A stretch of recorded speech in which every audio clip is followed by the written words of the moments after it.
ഞാൻ തന്ന assignment Aishwarya ചെയ്തത്രയും perfect ആയിട്ട് ഈ ക്ലാസ്സിൽ വേറെ ആരും ചെയ്തിട്ടില്ല. ടീച്ചർ, ആ കുട്ടിയേക്കാൾ ബെറ്റർ ആയിട്ട് അസൈൻമെന്റ് ചെയ്തവര് ഇവിടെ പലരും ഉണ്ട്. പിന്നെ അവൾക്ക് മാത്രം എന്താ ഇത്ര സ്പെഷ്യാലിറ്റി? അവളേക്കാൾ നല്ല രീതി ഞാൻ അസൈൻമെന്റ് ചെയ്തിട്ടുണ്ട്. എന്നേക്കാൾ നല്ല പോലെ അസൈൻമെന്റ് ചെയ്ത പല സ്റ്റുഡൻസും ഇവിടെ ഇരിപ്പുണ്ട്. അത് താൻ മാത്രം അങ്ങ് പറഞ്ഞാൽ മതിയോ? ടീച്ചർ, ഏറ്റവും ലാസ്റ്റ് നോക്കിയത് എന്റെ അസൈൻമെന്റ് അല്ലേ? ഞാൻ എന്തൊക്കെ ടോപ്പിക് എഴുതിയെന്നൊന്ന് പറയാൻ പറ്റുമോ? ഇല്ല,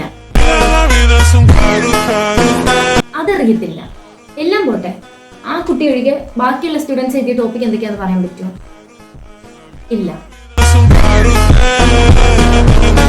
കാരണം ബാക്കിയുള്ളവരുടെ ടീച്ചർ പേരിന് വേണ്ടി സൈൻ ചെയ്ത് കൊടുക്കുമായിരുന്നു. ആ കുട്ടി നമ്മുടെ സ്കൂളിലെ മാത്സ് ടീച്ചറിന്റെ മോളായതുകൊണ്ട് അതിന് മാത്രം സ്പെഷ്യലായിട്ട്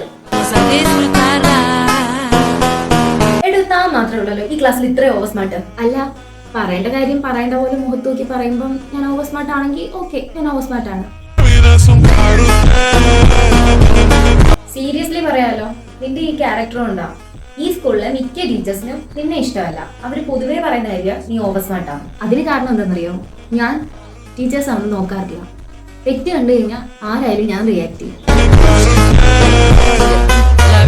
പിന്നെ ഇവിടുത്തെ പല ടീച്ചേഴ്സിനും പല സ്റ്റുഡൻസിനും എന്നെ ഇഷ്ടമല്ല.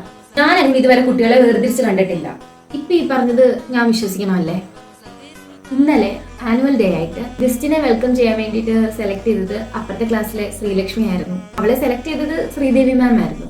പക്ഷെ ഇന്നലെ ടൈം ആയപ്പം ടീച്ചർ പറയുന്നത് ഞാൻ കേട്ടതാ, അവള് കുറച്ച് ബ്ലാക്കാ, നമുക്ക് വേറെ ഏതെങ്കിലും കുട്ടികളെ സെലക്ട് ചെയ്യാം, അതാവുമ്പോൾ കുറച്ചും കൂടെ അട്രാക്റ്റീവ് ആയിരിക്കണമെന്ന്. ഇതാണോ നിങ്ങളെല്ലാവരും ഈക്വൽ ആയിട്ട് കാണുന്നത്? ആ കുട്ടിയോടൊന്നും പറഞ്ഞില്ല, പക്ഷെ ആ സ്ഥാനത്ത് ഞാനായിരുന്നെങ്കിൽ.